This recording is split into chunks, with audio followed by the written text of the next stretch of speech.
Olá, eu sou Vanessa Luz. Estamos no capítulo 16 da Consciência Quântica, de Amit Goswami. Se você está chegando por aqui pela primeira vez, não deixe de ir na descrição do vídeo, onde você vai encontrar a playlist para poder acompanhar essa leitura desde o início. Então, vamos mergulhar aqui nessa leitura. Profissões espirituais, sociedade espiritual. Para expandir a nossa discussão e incluir uma perspectiva social, vamos usar o exemplo de um empresário que também é ativista quântico e quer fazer negócios segundo princípios quânticos. Isso é possível? Um empresário é alguém que escolheu explorar o arquétipo da abundância. Em nossa cultura atual, porém, é muito comum as pessoas de negócios adotarem uma visão muito limitada da jornada arquetípica. Querem ser materialmente ricas.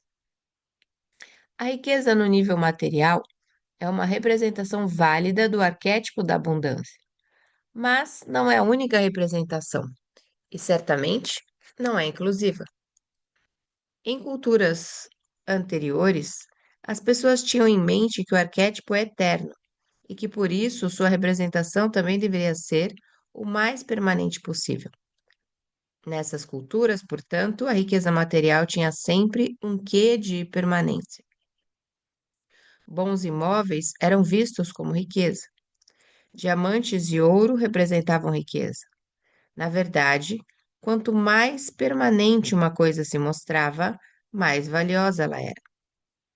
Em nossa cultura materialista, depois de extinguirmos o padrão ouro e substituí-lo por papel moeda sem lastro, até a noção de riqueza como algo semi-permanente desapareceu.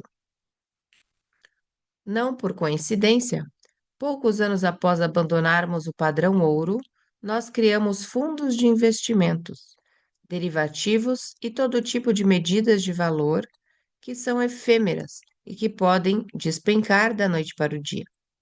Derivativos, na verdade, são abstrações da ideia de dinheiro que se tornaram símbolos de riqueza, de abundância.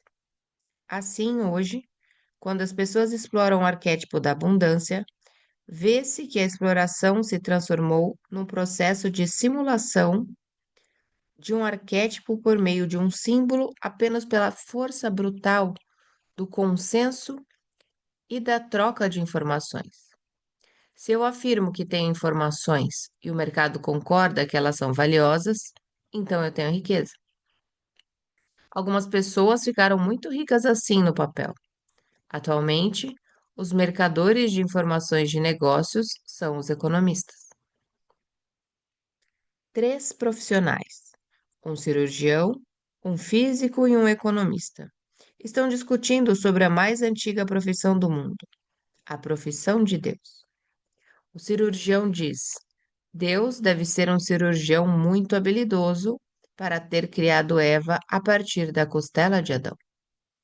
O físico ri e comenta: Ora, todos sabem que Deus é um teórico do caos, que produziu a ordem a partir de todo aquele caos inicial.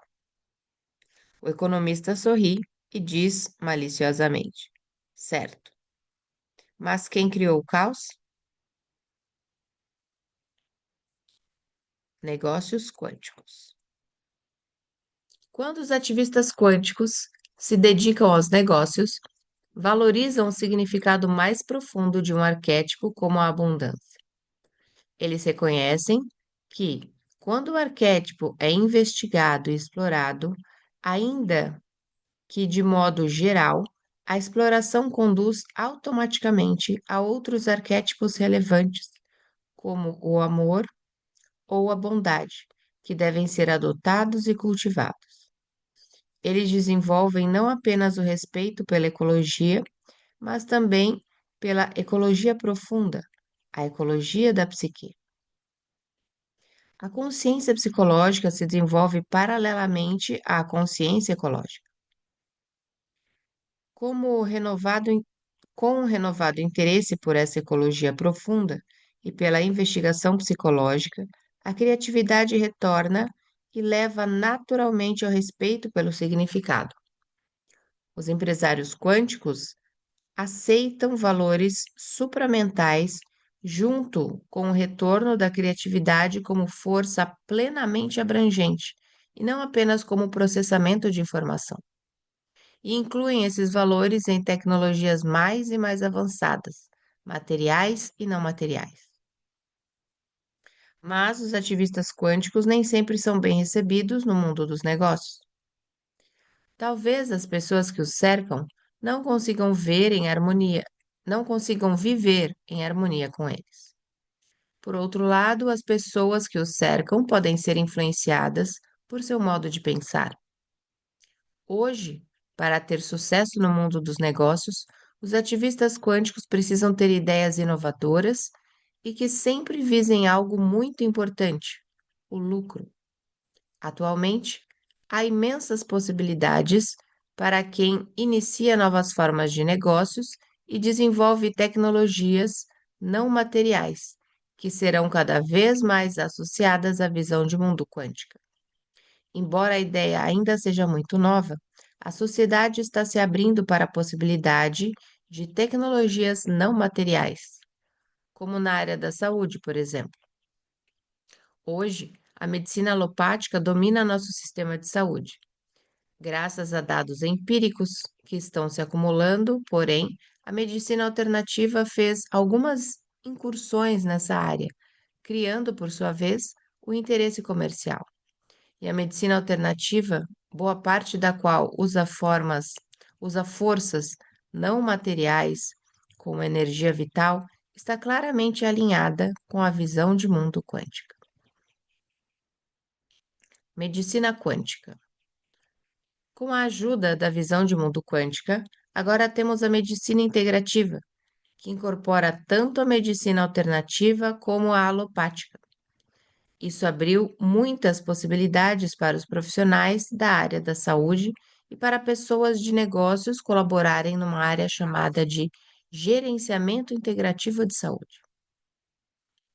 Atualmente, a maioria dos profissionais da saúde, tanto convencionais quanto alternativos, é formada por praticantes empíricos bastante limitados em conhecimento teórico. Naturalmente, a medicina alopática não tem teoria e mal sustenta uma filosofia da doença, exceto a cansada e velha teoria dos germes. O fato de um remédio específico ou de um procedimento cirúrgico em particular se mostrar efetivo é considerado totalmente empírico. Estudos clínicos decidem a eficácia de qualquer tratamento. Por outro lado, a medicina alternativa baseia-se em teorias antigas. Contudo, o materialismo científico reduziu nossa fé nessas teorias, mesmo entre os próprios praticantes. Mais de 75% dos recursos da medicina estão sendo gastos no cuidado de idosos com doenças crônicas, como câncer e problemas cardíacos. Mas sabemos que, exceto por situações de emergência que exigem cirurgia, as doenças crônicas são tratadas com mais sucesso pela medicina alternativa. O tratamento alopático não só é oneroso, como fundamentalmente ineficiente. Ajuda a aliviar os sintomas no curto prazo, mas produz efeitos colaterais no longo prazo que causam mais deterioração à saúde.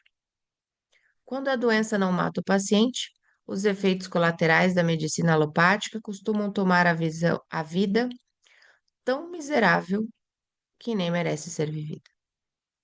Nessa situação, a gestão de saúde quântica de forma integrativa não só pode adiar teorias e experimentos, mas pode abrir a possibilidade de adotar a medicina preventiva. Um dia, a medicina preventiva irá ampliar o escopo das práticas da energia vital, abrindo áreas adicionais de atividade como ecologia sensível à energia vital, manutenção eficaz da saúde positiva e criação e manutenção da saúde mental positiva. A sobrecarga de informação que está solapando a condição humana é uma forma de poluição. Embora necessitemos de um mínimo de informação para explorar o significado, o bombardeio constante de informações pode provocar problemas como o TDAH, transtorno do déficit de atenção com hiperatividade, que já afeta muitos membros da geração do milênio. Novas áreas de atividade de negócios e novas posturas diante da saúde irão revolucionar todo o cenário econômico, melhorando substancialmente nossa qualidade de vida, se permitirmos que de fato se estabeleçam novos domínios de exploração tecnológica, como energia vital, significado mental e valores espirituais. Bancos quânticos. Novos modelos financeiros têm surgido em alguns lugares. O Grameen Bank, de Bangladesh, por exemplo, fundiu um modelo tradicional com um novo modelo e criou uma prática comercial sólida, melhorando a vida de muitas pessoas. O microinvestimento. Mas, embora esse modelo tenha funcionado em pequena escala, vem enfrentando dificuldades para se estabelecer em escala maior em países como a Índia. A ideia original foi pensada para uma economia de pequena escala, como a de uma aldeia, dando poder para as mulheres. Foi muito eficiente nesses casos, pois, de fato, as aldeãs, nessas culturas, têm uma estrutura de valores adequada para o sucesso nos negócios. Tudo de que precisavam era um pouco de poder. Quando outras pessoas acharam que poderiam fazer essa estrutura específica funcionar numa escala muito maior, gerando lucro para elas mesmas, a ideia fracassou. Quando empreendedores de maior porte entraram em cena, esperando servir como intermediários sem compreender a estrutura de valores sobre a qual a ideia foi elaborada, o modelo tornou-se fadado ao fracasso, tanto na esfera do negócio como na humanitária. Esses intermediários não tinham a mesma estrutura de valores das pessoas a quem os investimentos dos bancos estavam dirigidos, as mulheres das aldeias. Para fazer esse modelo funcionar numa escala maior, temos de mudar a própria economia. Temos de mudar a estrutura de valores da própria sociedade. Podemos fazer isso introduzindo valores como amor e felicidade na forma de commodities econômicas, e estabelecendo o arquétipo da abundância como elemento permanente de nossas atividades de negócios. Capital humano. Permita-me contar uma história. Minha esposa e eu estávamos caminhando perto do rio, numa cidadezinha da Índia chamada Rishikesh. De repente, uma porta se abriu e um homem saiu por ela. O Baba sorridente está fazendo um discurso, disse. Gostariam de entrar para ouvi-lo?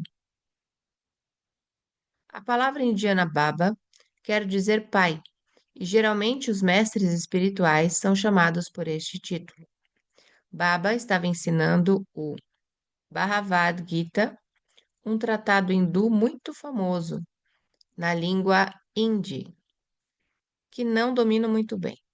Por isso, minha mente vagueou. Comecei a ficar entediado e a olhar ao meu redor.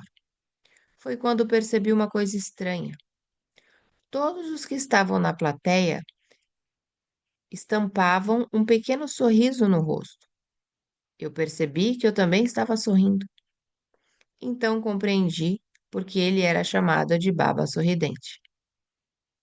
Na sua presença, a felicidade aflorava e fazia que todos sorrissem. Se pudéssemos cultivar pessoas dotadas desse tipo de presença, poderíamos vender felicidade e lucrar com isso. Hoje, os locais de trabalho são centros de insatisfação e descontentamento. Mas, e se mudássemos isso? Programas de embelezamento constroem espaços bonitos para que as pessoas desfrutem de ambientes estéticos. E se introduzíssemos pessoas essencialmente alegres em nossos locais de trabalho para gerar felicidade onde se realizam negócios? Poderíamos também gerar receita, pois não há dúvida de que as empresas aumentariam seus lucros graças ao aumento da produtividade. É sábio que maior satisfação ou felicidade levam ao aumento na produtividade. Como deveríamos chamar esses babas sorridentes, essas pessoas contentes que distribuem felicidade, tal como a flor distribui fragrância? Capital humano, claro, tendo em vista o fato de que as máquinas, tendo em vista o fato de as máquinas estarem assumindo muitos empregos rotineiros, não está na hora de pensarmos em educar as pessoas para que se tornem capital humano? Naturalmente, estamos no estágio inicial desse tipo de desenvolvimento.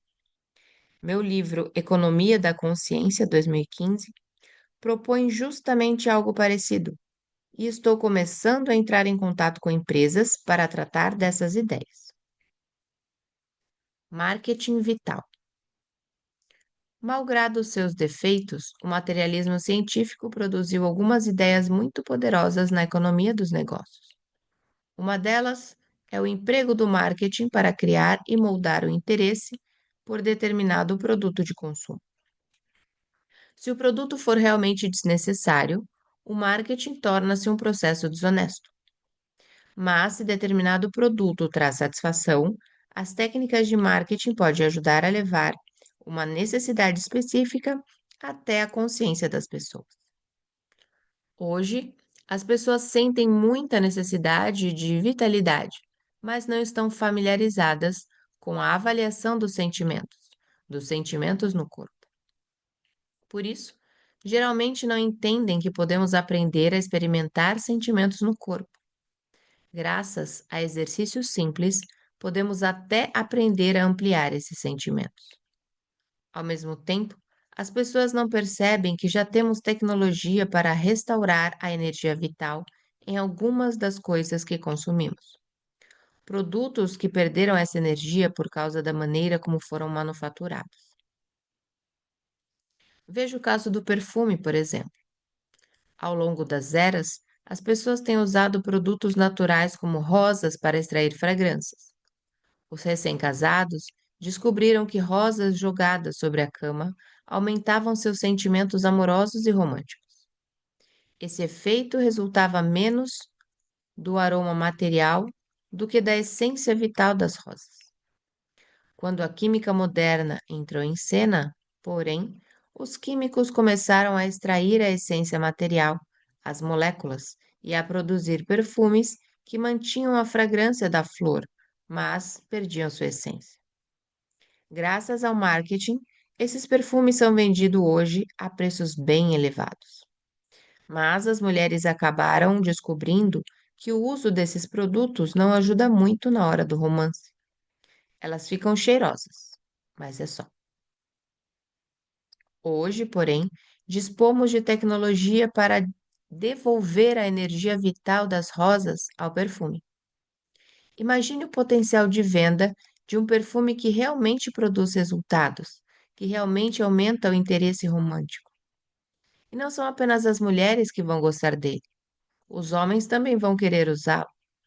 Entretanto, para tornar efetivo esse produto e também a sua estratégia de marketing, temos de treinar as pessoas para que sintam a energia em seu corpo.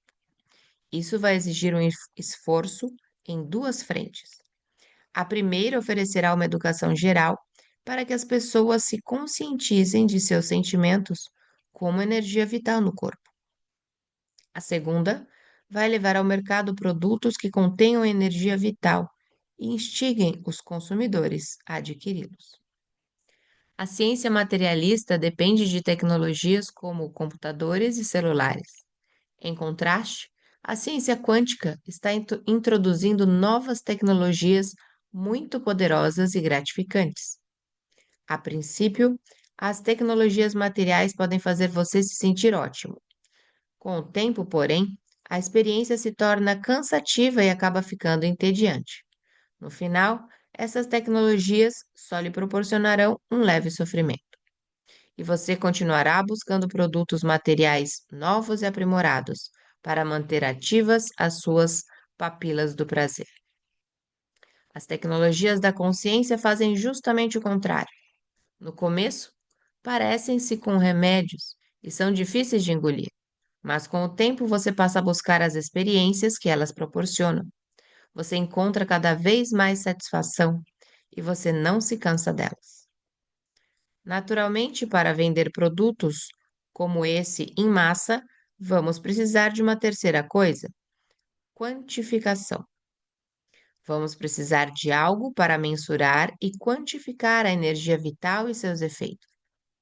Atualmente, estamos desenvolvendo técnicas para isso, e a tecnologia da energia vital tem se mostrado uma aplicação bem produtiva na visão de mundo quântico. Como disse Abraham Maslow, já na década de 1960, quando nossas necessidades de sobrevivência são satisfeitas, passamos para necessidades mais elevadas. Numa sociedade próspera, especialmente quando mudar a visão de mundo e o processamento de informações ceder lugar novamente aos sentidos e significados, haverá mercado para esse perfume vitalizado de rosas. As mulheres vão fazer fila para comprá-lo, assim como hoje fazem fila para adquirir um celular de última geração. Portanto, essa é uma situação em que os ativistas quânticos vão trabalhar muito bem com as pessoas de negócios. Na verdade, estou procurando empreendedores que queiram começar a produzir esses perfumes revitalizados. A economia quântica. Como o dinheiro deve ser visto na visão de mundo quântica? Quando caçávamos animais para nossa alimentação, não precisávamos de dinheiro. Quando nos tornamos uma sociedade agrícola, começamos a fazer permutas ou escambos. Então, desenvolvemos as moedas e formamos economias baseadas em dinheiro, porque elas funcionavam melhor no comércio de longa distância. Mas esse tipo de economia não está indo muito bem hoje, não é? Na verdade, a atual economia mundial está indo muito mal. Nosso modelo econômico depende fundamentalmente de uma expansão permanente. Mas como é possível expandir de modo indefinido no ecossistema finito do mundo material? Mais cedo ou mais tarde, a urgência da sustentabilidade vai nos derrotar. Se não nos prepararmos para enfrentar essa possibilidade, estaremos condenados. A escassez de recursos vai nos pegar desprevenidos. Felizmente, podemos contar com a ajuda da visão de mundo quântica aplicada à economia. No mundo quântico, todas as experiências têm a mesma relevância. Todas as experiências são importantes e merecem ser vividas. Tudo é necessário. Todas as experiências satisfazem uma necessidade humana, uma profunda necessidade humana. Fundamentalmente, a economia é o ajuste entre essas necessidades e os talentos que algumas pessoas têm em fazer produtos que satisfazem essas necessidades com os recursos disponíveis. A grande ideia de Adam Smith, a de que pessoas talentosas produzem e que pessoas necessitadas consomem, ambas visando ao interesse pessoal, sugere que, quando deixamos as mãos invisíveis do mercado operarem livremente, sem embaraços, as necessidades e os recursos, a produção e o consumo encontram um equilíbrio. Demanda e oferta se ajustam e os recursos são alocados apropriadamente. Essa ideia funcionou durante muito tempo. Sua verdade fundamental baseia-se na ideia de que as pessoas precisam ser livres para perseguir seu próprio egoísmo, suas necessidades egoístas e seus talentos egoístas. Mas não podemos nos esquecer de que os seres humanos também são seres sociais, o que leva à ideia da necessidade coletiva e o conceito de bem social para a equação. A esperança de Adam Smith era de que se fosse permitido um capitalismo, era a esperança de Adam Smith era de que se fosse permitido ao capitalismo se desenvolver livremente, isso iria resultar não só no bem individual, mas no bem social. De modo geral, porém, descobrimos que só a parte individual dessa equação é verdadeira. A ideia de que o capitalismo produzirá o bem social além do bem individual não se mostrou válida na maioria das economias capitalistas. A economia de John Maynard Keynes introduziu a ideia do ad hoc, de que o governo precisa impor um bem social mediante intervenção oficial nos períodos de recessão. Todas as economias avançadas de hoje, Japão, Estados Unidos e Europa, introduziram esse tipo de rede de segurança social. Mesmo assim, o capitalismo não está funcionando. A rede de segurança fracassa porque seu custo parece fugir ao controle, tornando sua sustentação difícil para qualquer governo. Acrescente a isso o perpétuo ciclo de expansão e retração nos negócios, uma característica fundamental do capitalismo, e fica fácil entender por que a economia capitalista praticada hoje não funciona. Então, por que não tentar introduzir a visão de mundo quântica na mistura? Quando incluímos elementos da economia sutil, produtos como energia vital e significado mental, ou até valores espirituais como felicidade, o ciclo de expansão e retração desaparece. Esqueça o fato de que esses produtos sutis não podem ser produzidos maciçamente nesse momento. E saiba que, com o tempo, com algum esforço e muita criatividade, isso será possível.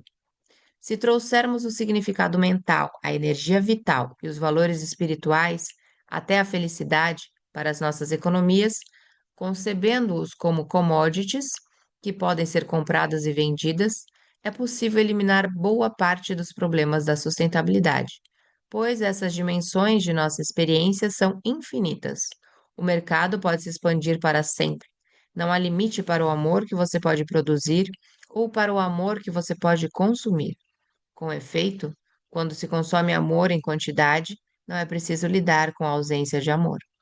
Você não precisa ir ao shopping gastar em bens materiais para preencher o vazio de sua vida. Você pode produzir suas necessidades materiais e podemos chegar à sustentabilidade. Naturalmente, cada um tem suas necessidades e grupos diferentes de pessoas também terão características e necessidades distintas. Países como o Japão e os Estados Unidos têm culturas diferentes, e empresas como a Sony e a Panasonic também têm características diferentes. Embora as corporações tendam a formar sua própria cultura interna, pois a corporação em si é formada por indivíduos que cresceram em cultura maior. Não é possível evitar influências culturais externas. Mas à medida que as corporações se revelam mais e mais multinacionais, essas diferenças vão se tornando secundárias. Grandes corporações multinacionais pertencem basicamente à mesma cultura corporativa. Não importa se a Pepsi Cola é presidida por alguém da Índia ou da França. Não importa se o CEO é homem ou mulher. Não faz diferença, pois os gestores de empresas multinacionais precisam abrir mão de suas inclinações individuais, sejam culturais, sejam de gênero. Isso é fruto, creio, do materialismo científico que homogeneiza pessoas e culturas. O próprio materialismo libera o poder dos circuitos cerebrais, por assim dizer, porque ele gera a crença de que tudo que somos ou podemos ser é aquilo que já somos. A totalidade do nosso caráter já se encontra em nosso cérebro. Não é uma coisa que podemos desenvolver com intuições e criatividade. O materialismo científico não tem lugar para intuições e criatividade. Você é o que você é. Não pode mudar. Tudo que você pode fazer é continuar a gerar permutações e combinações daquilo que você já é. Se as corporações multinacionais se mantiverem como uma constante no cenário dos negócios, e a pressão pela globalização certamente sugere que isso vai acontecer, então o nosso desafio como ativistas quânticos será alinhar essas corporações com a visão de mundo quântica. Não é algo impossível. Afinal, certa vez o empresário e político Mitt Romney disse que as corporações são pessoas. Bem, se isso for verdade, as corporações precisam se humanizar. E isso significa que precisam se adaptar à visão de mundo quântica. O estado atual da cultura corporativa foi bem representado numa tirinha de Gilbert. E vamos deixar essa tirinha aqui para amanhã. Espero que você esteja gostando. Não deixe de ler a descrição desse vídeo e fazer seu comentário. Lá você vai encontrar a playlist para ir para o início dessa leitura, se você está chegando aqui só agora. Um beijo no seu coração e até a próxima leitura.